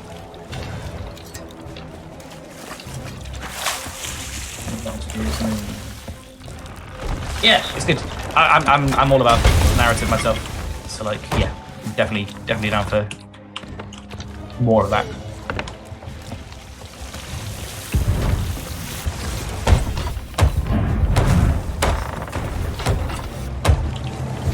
As I know Alex is aware of, because he calls me, well, in safe words, he calls me Rubbish Kojima.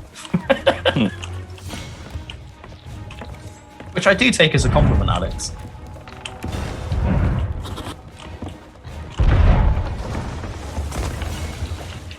It's still some of their cannonballs. Yeah. Oh, yes, please. How are they still alive? Can we not just kill the skeletons themselves? No, you have to sink the boat. They just respawn infinitely, so... They're pretty low in the water, though. They can't have too much left.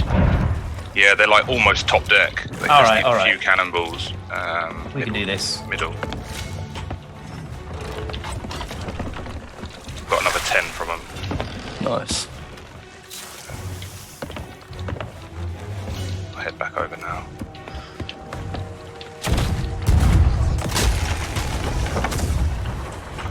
Oh, I am completely out of cannonballs. I'm gonna go try the fire ones. Will that help? Oh, have they sunk? Somebody just sunk. I think they sunk. Yeah, they sunk. It's not us, because there's no water in I that. was gonna say, did we sink? No, it's them. It's cool. Cool. Hey! That'll teach you. GG easy. No comment, that isn't a compliment. I mean, yeah, I think it is. Like, the purpose of what I do is kind of like, it's experimental games. Like, I do it for research, so like, I want them to be, I want it to result in actual games, like things I can release. But I care more about doing weird stuff, because there's lots of people making, you know, like the more typical games out there. I'm in the fortunate position where I can be a bit more daring and tell really trippy stories and generally freak people out or bore them sometimes. I remember when Jay played one of my games. I could tell from your facial expressions, Jay. Yeah. Like, yeah, it's good. It's like, you don't, not Jay. Yeah. Where's the gameplay, man? Maybe I should put a sniper rifle in it. That'll help. Yeah, that'll be it. Machine gun, good too. Yeah, I'll do that for you. It'll be a secret option. Emma's mentioned if there is something missing, and if there's enough interest, it might become a module. Maybe not a module. There's a lot of modules already, although it's happened in the past. But at least, like, if it fits in an existing module, then we're open to kind of like learning new things and incorporating it. We're always trying to update our content and trying to make sure it is still relevant. So as new things happen, we'll be kind of like there at the forefront as well, trying to kind of make sure we're teaching you guys about it. So I know, like, for example, like in design games, I had last year, I had some people asking about like audio design. So I've managed to this year, or potentially next year, because COVID happened, to get we've got the music and sound technology kind of like courses in the same school. So I just contacted them, and they've got experience with like audio design in games. So we kind of like collaborated and put together some stuff for that. So like, if there is interest, we will absolutely do what we can to kind of incorporate it in some way. Because usually, you know, we're all developers as well, so like we're interested in that stuff too. Like, as case in point, I've been wowing at the sound design in this game right here. Just because when you hit, has anyone noticed that when if you hit a shit with the cannons, you get the kind of the strings going. Yeah. Like this kind of like tense. Oh, it's cool, brilliant. Right, until you go underwater and then come out from underwater and it doesn't stop playing underwater noises really loudly. What? Is that a bad thing? There's a bug where literally you just get rushing water at like max volume, just constantly. It doesn't happen a lot. Yes, since there's no immediate danger anymore, I think we could probably continue with the presentation. So, so we're on the final year now, so we're going to talk about the modules in the final year. So let's talk about the big one that you do, so the dissertation project. So in the previous year, you do that preparation for that. The dissertation project is a big 40 credit module. Yeah, so it's like double the size of a normal module. And it's basically a project that's all about what you want to do, within reason, of course. Yeah, so it's about you doing something interesting that interests you and shows off your skills and is going to help you get a job at industry. So some examples of projects you could do: you could make like a multiplayer network game, but obviously there's going to be some research around that as well. So it's not just because you want to make a game.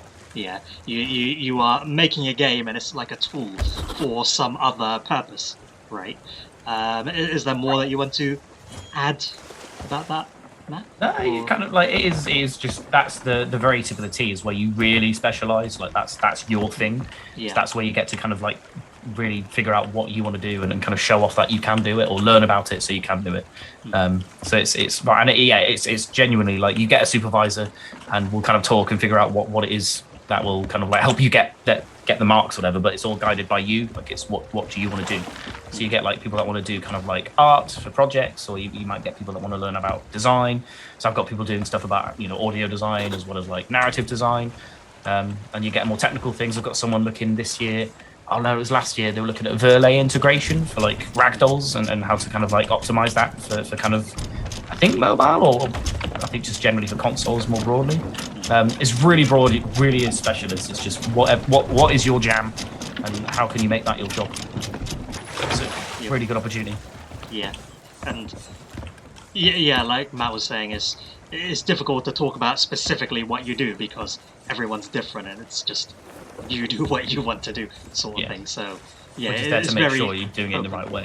Yeah.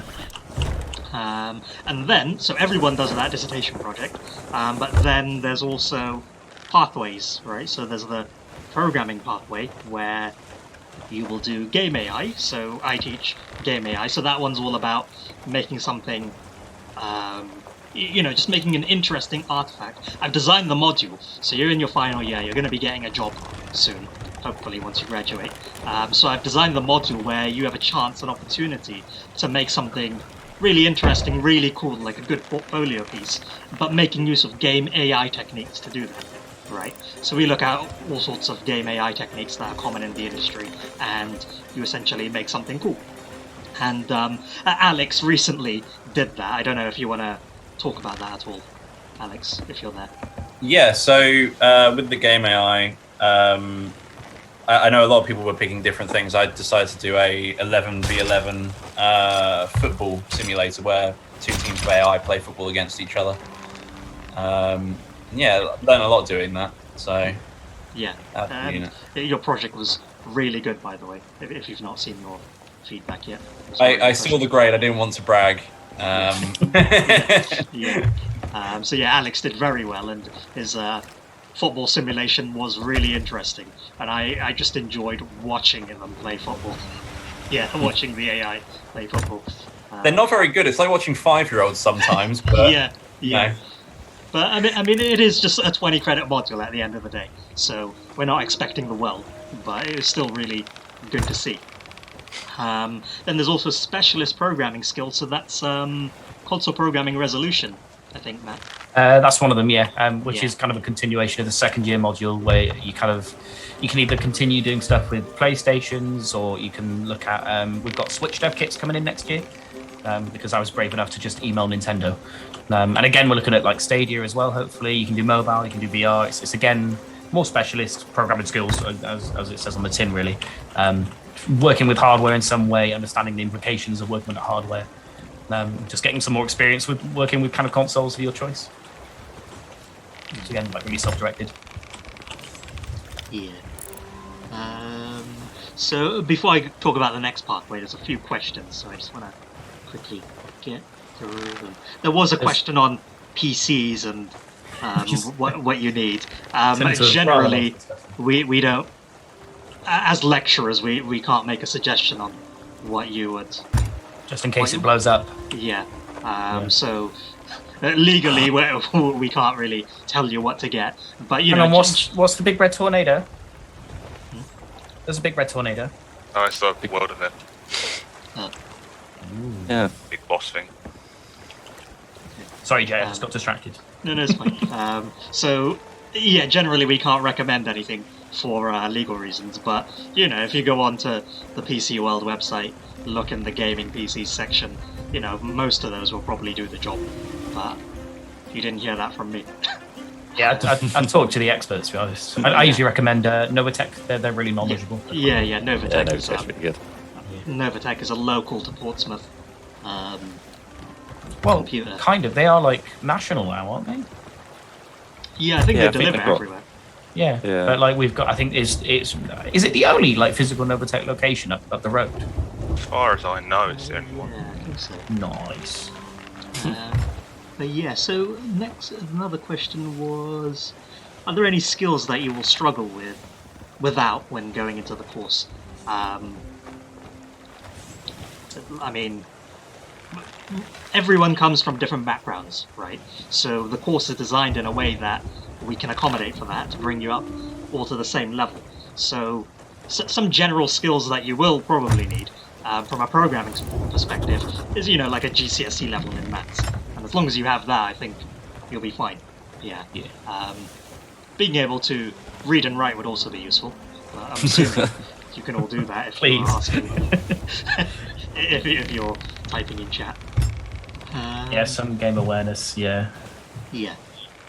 Which Yeah, I think is usually a given, but like, you'd be surprised. I remember in my first year, there were people that were there because they knew there was, or they argued there was like loads of money in it, which is wrong.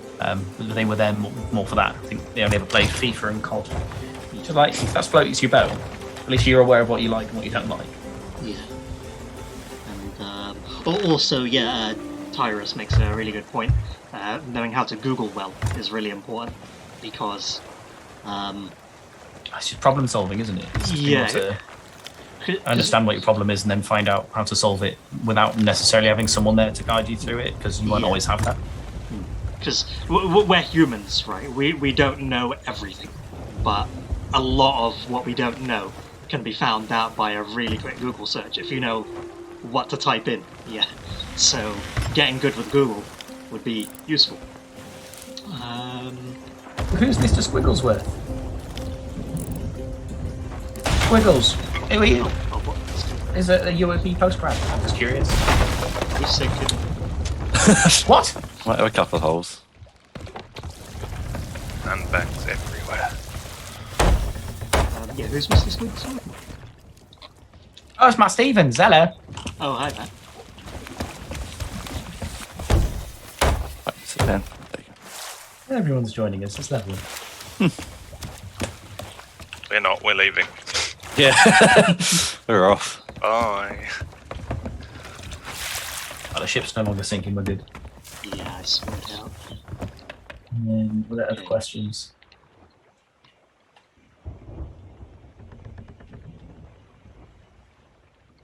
Well, yeah, Emma's got a list of games she needs to play.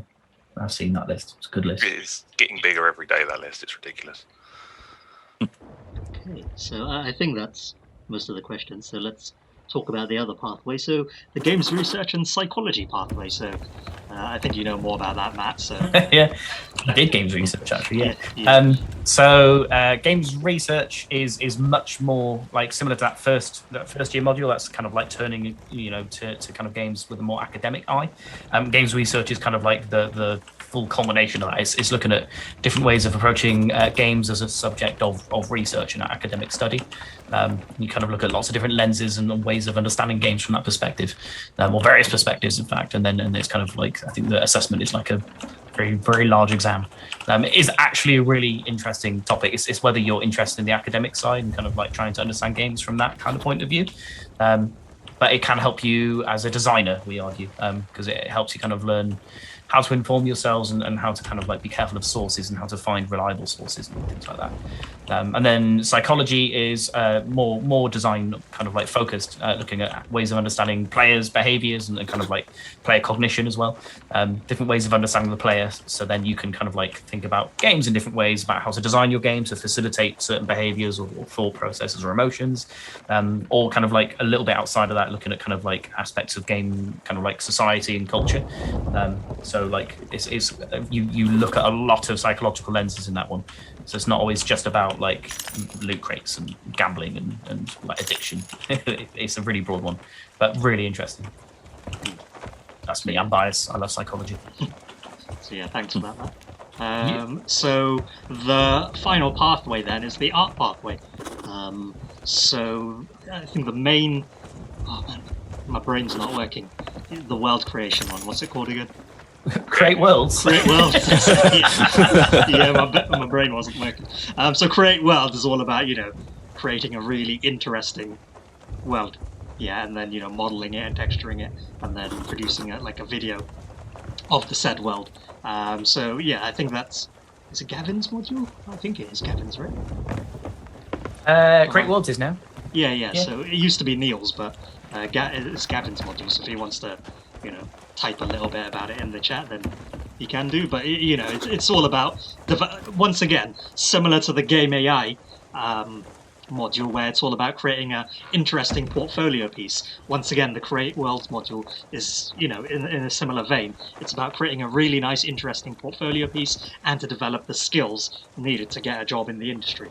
Right, so you're going to make a really beautiful world, and I've seen. Sorry, go ahead. You go. Yeah, I was just going to say I've seen some of the stuff students produce in that module, and it looks fantastic. Like I have some of it above my desk now because it's that pretty. Yeah.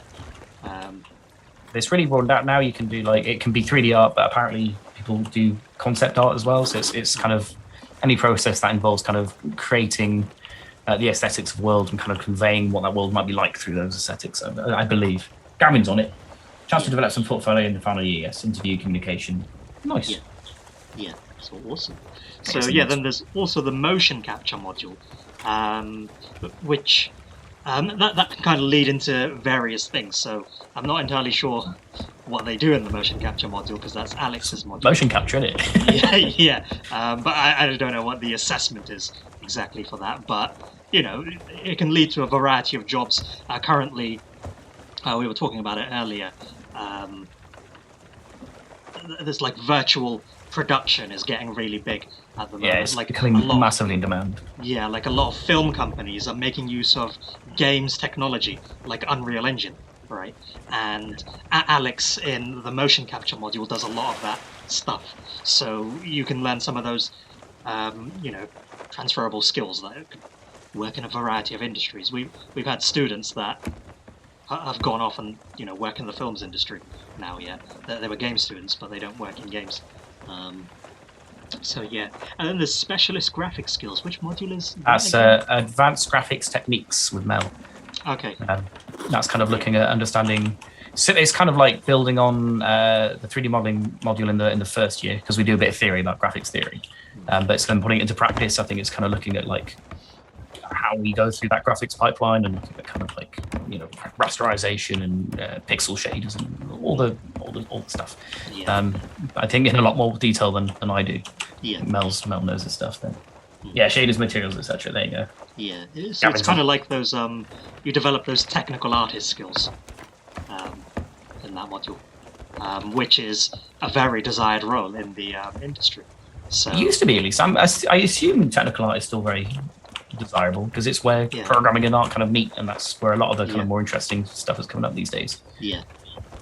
So it's a difficult module, but for some of you do definitely want to do that because at least the last time I checked, like Matt was saying, it's a very desired role in the industry because it combines the best of both worlds, right?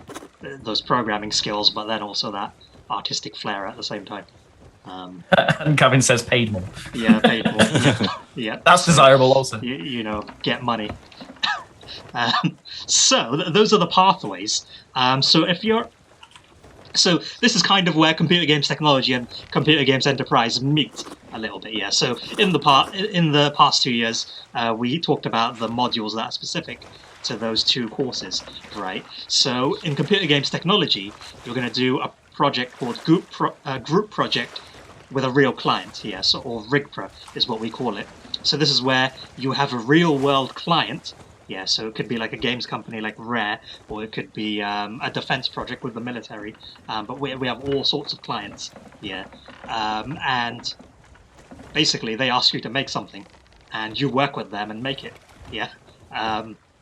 So you're going to be in a group with other students, and you are going to make a thing for a real-world client. And in a lot of scenarios, these group projects do end up leading to a real job because the client is so impressed with you that they offer you a job at the end of it.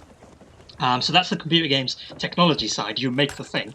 Yeah. And the computer games enterprise side, you do a module called Group Leadership, Management, and Production.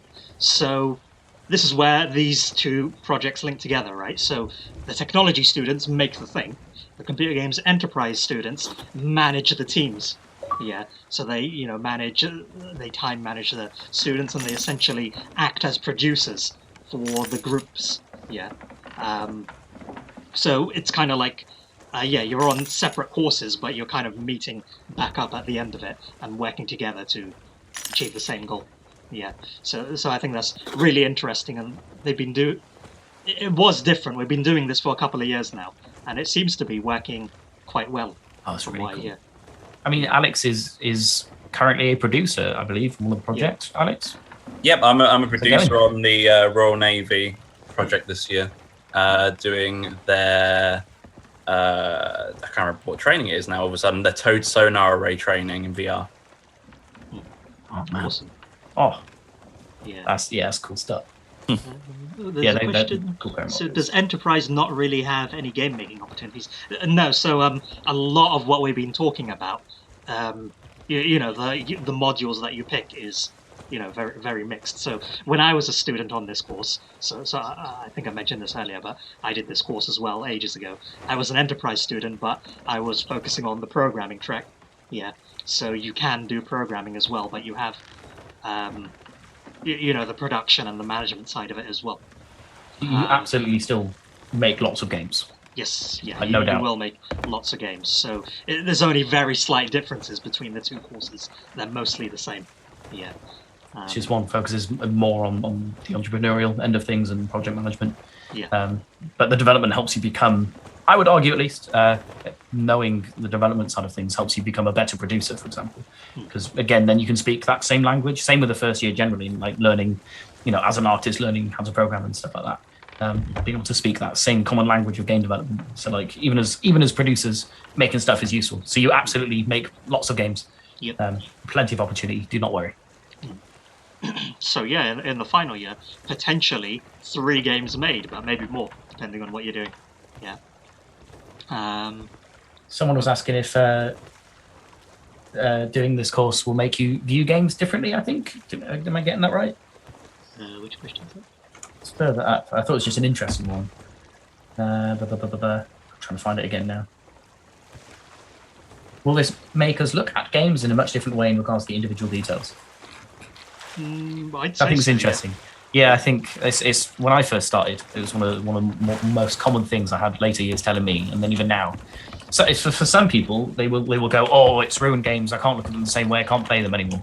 For the most part, I think it just gives you a different perspective on them. I think more appreciation for them because you better understand that actually developers aren't lazy. Thank you very much. Actually, a whole ton of work goes into them. It's even like smaller games that kind of, you might play for like 5 minutes. You can't help but think, damn, like they went to that extent to do all this kind of stuff. So yeah, I think it helps. I think it makes you. I think it's made me love games even more. Yeah, I think so. And like I said again earlier, I was wowing at like the strings, kind of like in the orchestra, kind of like flaring up when you hit, with the cannonballs. Like man, that's like. Yeah. I think it can increase your appreciation. I think that it makes games better. Guaranteed, 100%. Take my word for it. Yeah. So I think that was all the questions. There's quite a lot in chat, so it's a bit difficult to find them all. Have our mods noticed anything we've missed?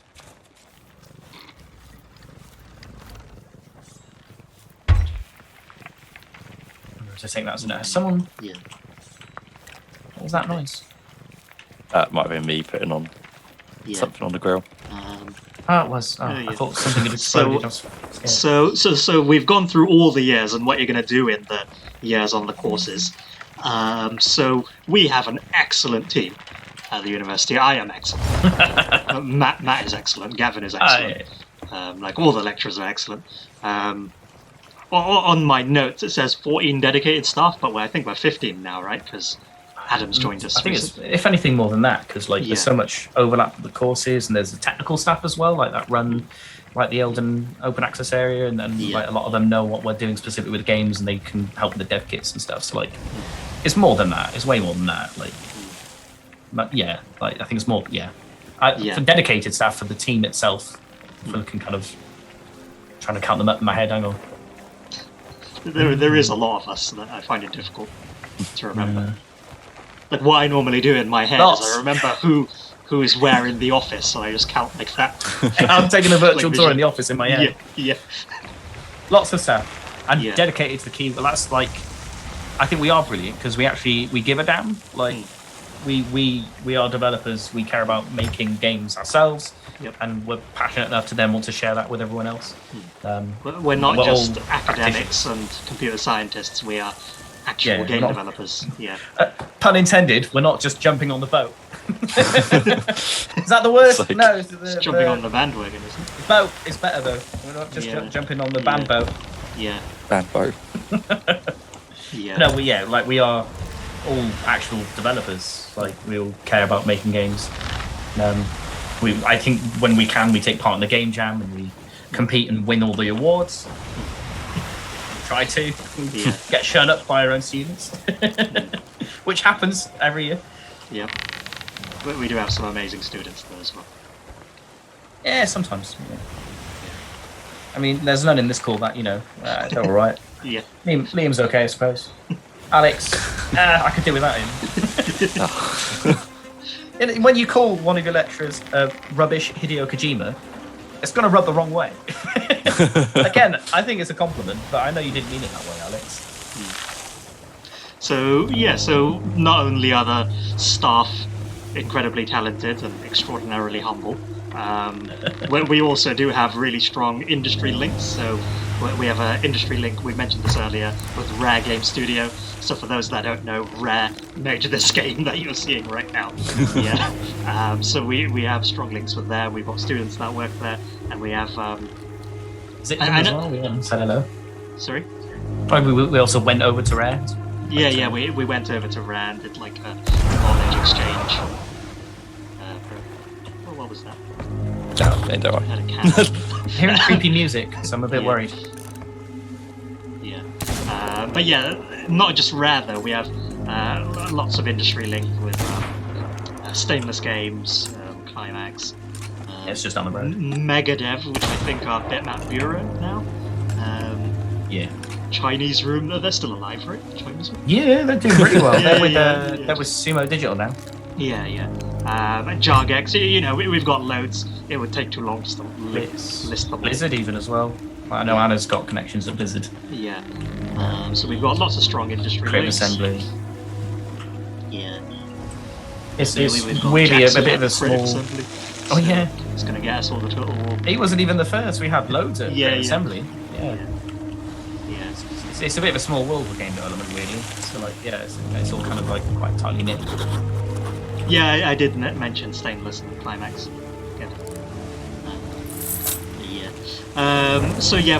We mentioned this earlier, but we've got industry links with Tiger, which is the trade association body for video games in the UK. We've got strong links with Sony, PlayStation First, so we get all the PlayStation dev kits in as and when they're available. We mentioned that earlier. We'll get the PS5s in. And Nintendo now as well. Yep, and Nintendo as well. So we're going to get Nintendo. We're technically like Nintendo developers, I think, according to the contract. Yeah. Which is cool. We're official Nintendo developers. So awesome. And then there's also Digra, and Sign. And I don't know, do you know more about them? So Sign was I think it was mainly for Southern Independent Games Network, isn't it? Which is us, I think Solent, Bournemouth, and maybe one other, but I can't remember. Where we kind of meet up every now and then, or we used to before certain global catastrophes occurred. And it'd be kind of like meeting up and kind of talking about games. We'd get speakers in. We'd have these kind of like little conferences. We'd have like our own students showing their games, and it's really cool. DIGRA is the Digital Games Research Association. So that's like, again, looking at games research and stuff. That's kind of dipping your toe into what is a larger area of like games research and like game studies. That's like DIGRA is like an international like conference. So we often publish our research there, and we go to different places. I think the last one was Japan. So we had two of our staff go over to Japan. I think one went over, another one got published there. But we publish in conferences and journals and things, and DIGRA's a really good example of one of our main kind of like outputs. So yeah, we're very into DIGRA. So, yeah, thanks for that. And so we also do have visiting professors, but also not just professors, but people from the games industry come and give talks occasionally at the uni. We've not had many since the pandemic, but usually we do have lots. Matt, walk over to the red door. Oh, we are there. Are we at the tornado? Is it there? Go over. Right, I'm in. Let's go. Am I gonna get hurt? No. No. Not at all. Fine, I can take them. Should I have gone in with more than 2 bullets? Nah. I'm just gonna follow him just so the stream has something entertaining. You've got to evidence of what occurs. watch. Yeah. But yeah, we do get like lots of industry contacts coming in, giving talks every now and again. Lots of interesting info. Yeah, Jay. About You are game alright. dev. Yeah, I'm watching you. I'm gonna go say hello to these probably very friendly skeletons. Hello. Oh my! Struck by Got hit lightning. by lightning. Great. Are they friendly? Yeah. Find out.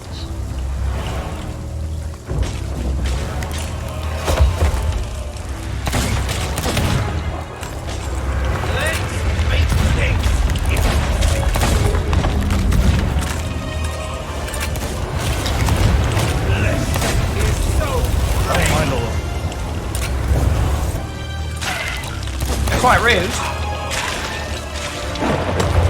Some more ammo.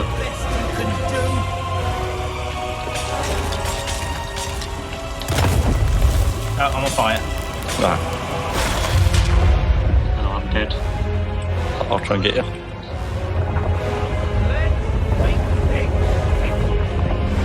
Oh, thank you.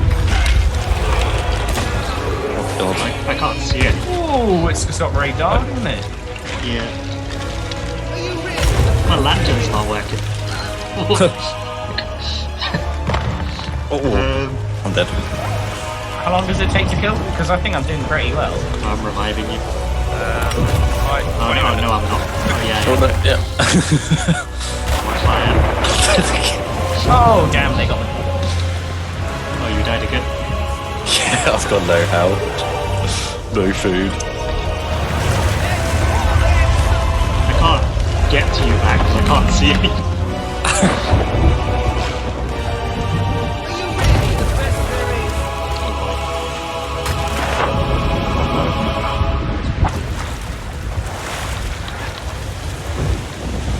Bloody hell. Is anything important? Have I not noticed anything we should answer? No one important died.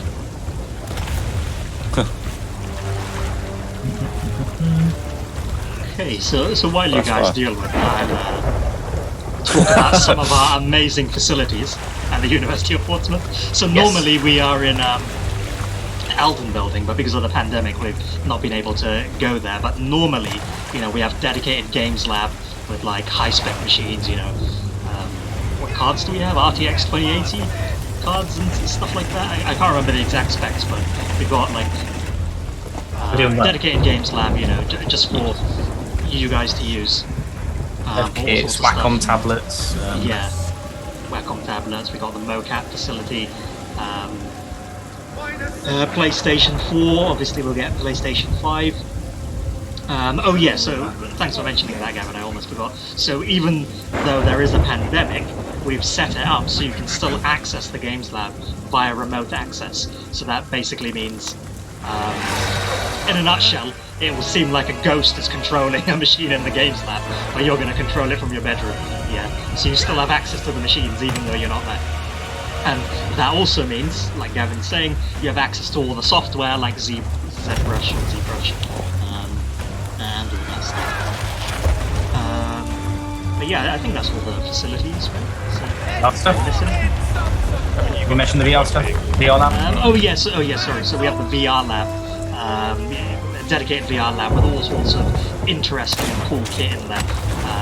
So Oculus Rift, whatever the new Oculus stuff is called now, Oculus Quest. Yeah, we got everything at the university. And it's all available there for you to use. One of the... Oh, I died. One of the things that's a little bit unfortunate is a lot of students don't actually make use of all the equipment that's available at the university, which is a shame. But, you know, there's loads of stuff there for you to use, and as a student at UOP, at University of Portsmouth, you have full access to all this kit. Yeah, you just have to ask for it. Yeah. Can you use the VR equipment even if you're not on the VR course?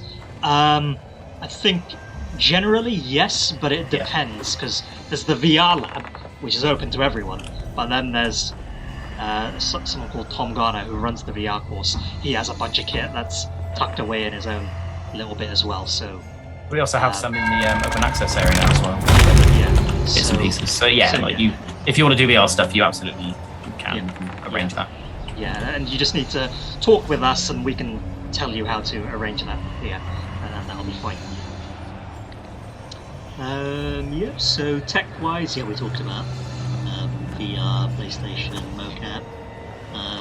So we've mentioned this already, but the courses, Computer Games Technology and Computer Games Enterprise, have a strong emphasis on employment. Yeah, so you're going to learn all the skills and technologies required to work in today's games industry. Yeah, so like I said earlier, you know, like at the beginning of this talk or this stream, we don't explicitly teach some of these skills. So we're not explicitly teaching you Unity, we're not explicitly teaching you Unreal in some cases, but we'll teach you all the foundation level skills necessary so then you can go off and learn whatever skills you need to work in the games industry, right? Because the games industry is really fast evolving. Right now it's Unreal Engine and Unity, in the future it might be something else. Yeah, so there's not much point in us teaching you how to use Unity, because it might not be Unity in 5 years, 10 years time. Yeah, it might be something else that you need to learn. So we're teaching you all those, we're not teaching you Unity, we're teaching you how to learn that Unity. Yeah, so it's teaching you those skills. Yeah. Is there anything else that you want to add on to that, Matt? Or? No, I think the key point really is, we teach the underlying skills. That's why we do like C++ in the first year rather than like Unity or Unreal in the first year. Yeah.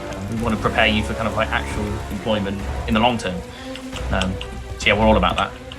Especially in my modules, I love that stuff. Yeah. Sort of project oriented. So yeah, very strong emphasis on employment in that regard. And also, like I mentioned earlier, you know, to get a job in the games industry, you need a strong portfolio. And on our course, we'll have you making lots of, you know, interesting portfolio pieces. So by doing the course, you will naturally build up a strong portfolio. So that's great. You make lots of stuff as part of the course, but then you'll also make lots of stuff on your own. The music is quite loud. Hopefully you can hear me okay. We mentioned this earlier, but companies that are looking to employ you, they don't just want to see stuff you made on the course, they want to see stuff you've done on your own in your own time as well. Yeah, so in that regard, we're going to talk about the Game Jam that we run every year at the University of Portsmouth. So a Game Jam, we explained this earlier, is an event where you make a game in a short amount of time.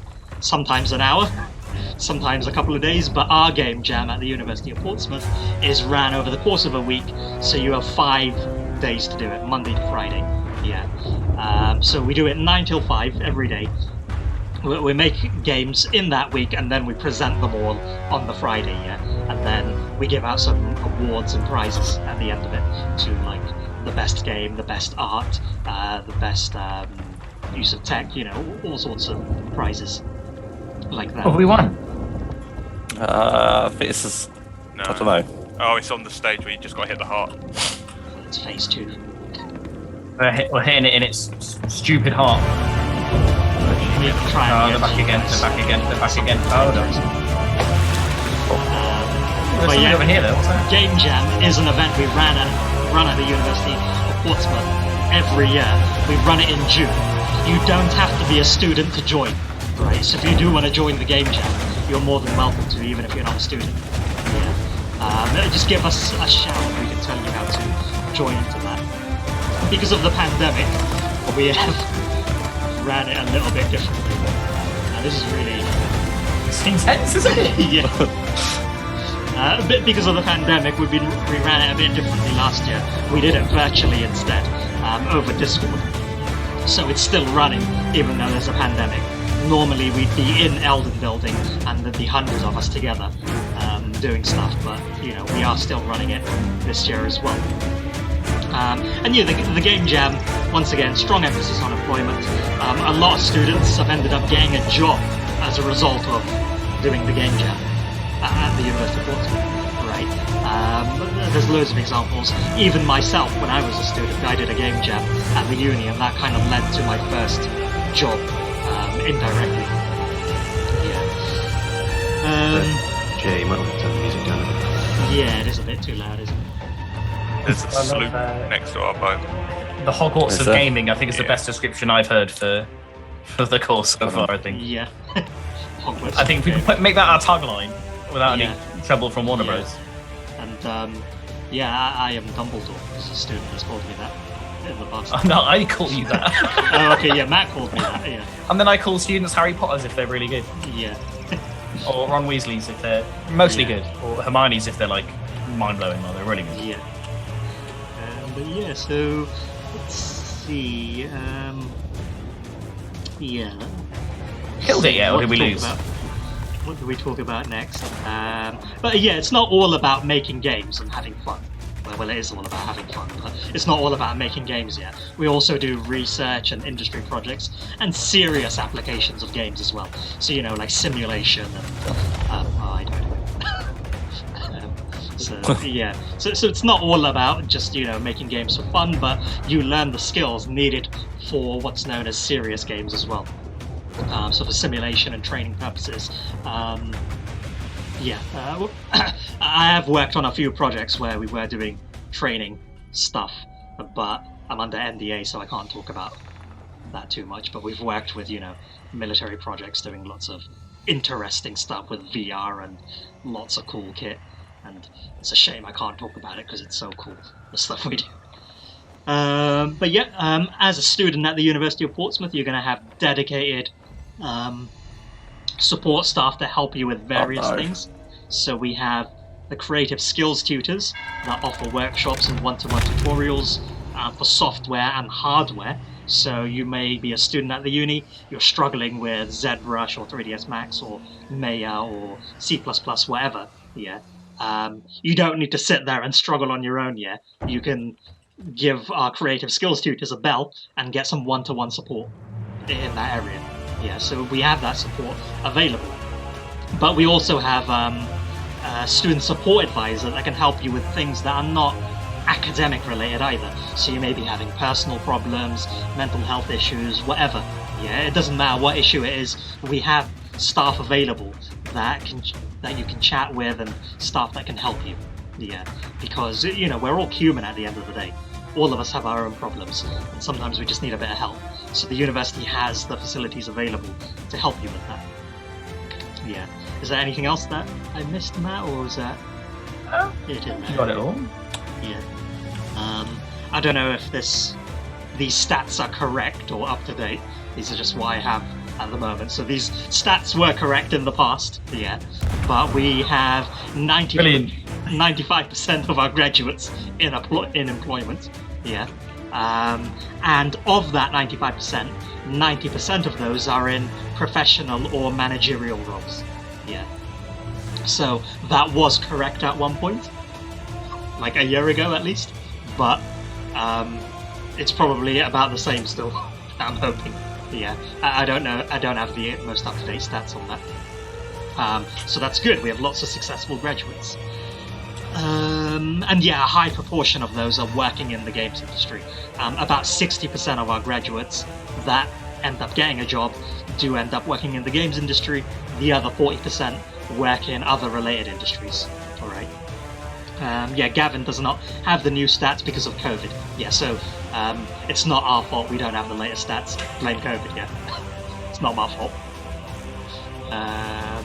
Yeah, and yeah, we're award-winning. We But yeah. Yeah, we were runner-up finalists for the Tiger Best Educational Institution. And did we won anything recently? I can't remember. We won it at one point, and then we've been runners-up ever since. Yeah. So it's our turn soon. Yeah. So we should be next. Yeah. Yeah. It's only fair. Yeah. Because everyone has to get a chance. We were first. We were the best. Can't win it every year. It's Start, not fair on the others. Yeah. So that's why we runners up each year. It's probably we should have probably won it every year, but it's just not fair. We won the best educational institution for the very first one. We won the very first one. So that does mean we're the best, technically. Yeah. Pretty much. Yeah. Like we were there at the beginning doing the best, and now we're still here doing even better. Oh, we've done it. It's only going up, Yeah. Did we win? Yeah, we did it. Nice. That's kind of a perfect time to end as well, because I think we covered everything. So I guess the floor is open for questions now. Does anyone have any questions? We'll be around. Feel free to just type in chat, and we'll be happy to assist. Ooh. Oh my lord! Oh, that chest just exploded. Oh yes, chest array. That freaked me out. You have to keep watering it, or it blows up. Does it do that often? Yes. Oh. And if you hit it, it does it quicker. What? Yeah, look. I hit it. Oh my lord! Does it hurt us? We should get away from it. Yeah? Okay. So yeah, if anyone has any questions, then feel free to type in chat, and we'll be happy to answer. Although I imagine a lot of the questions have been answered during the talks. Has anyone tried to stream snipers yet? I've not seen. Unless that big ship we did take down was one of you lot. Russians. The Russians came for us. Russian spies. Oh yeah. Yeah, there was a Russian as well. Jay, take that and press left click. What? That's cool.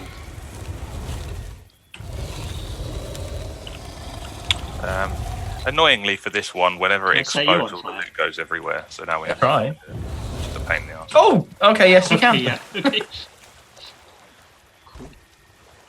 Nice. Shoots That was a steam climactic on end the to it, water. wasn't it? That was much more successful than the last one, Yeah. when we sank the ship in front of one of the tech directors at Rare. That was great. Oh no. He literally just popped in and was like, hello. And then The ship was sinking. Anna was stood on the prow of the ship. Is it the prow? The front bit? And at one point she's just like, oh, is the ship sinking? And everyone turns around. I think you turn around at that point. You can see it in the stream. There's a clip somewhere. You just turn around. It's like the back end is just like fully submerged. It's like, yes, Anna, it's sinking. Yeah. Apparently, she's blaming us. Yeah, she is. Anna's, yeah, what the hell? Confirm. That was totally Anna's fault. She was left behind to watch the ship, Yeah. and Anna didn't watch the ship, and it sank. We all blame each other though, so it's very hard to decide who sunk the ship. Yeah. No, I think everyone but Anna blames Anna, and then Anna's blaming. Was it me? I think Anna's blamed you. At some point, Ted said he sailed with you guys, and it was definitely your fault that you sank. No, that was Ted. 'Cause he just lifted the anchors and buggered off. And we were all like planning the route, and I could just hear the anchor going up. I was like, "Oh, are we moving now?" And then we ploughed into like a big rock in the middle of the sea because we weren't prepared to move. It was Ted's fault, and anyone here that ever meets Ted, if he ever mentions it, tell him it was him. It was his fault. Jay, you were there. What, is it Ted's fault? It was Ted's fault. Okay, yeah. Absolutely Ted's Ted's fault. I'm gonna bring the boat round to the other side. Yeah. Who's Noodle House live? That's Alex. Is that Alex? Skinner. Isn't everything Ted's fault though? Yes. Yeah. Why not? Yes, it is. Coronavirus, Ted's fault. Yeah. Ted is a lecturer at the uni. It's not just some random person. yeah. He does the group stuff. Yeah. That's T And demo. he is very good, but he also sinks ships.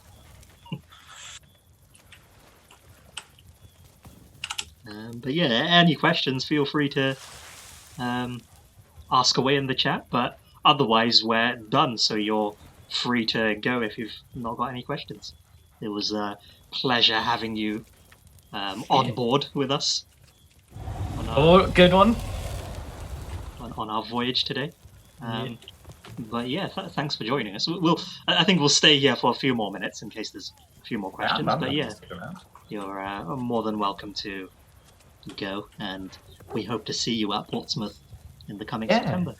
I didn't notice if people said they were starting in 2021, like September. So like, really looking forward to see you. Yeah.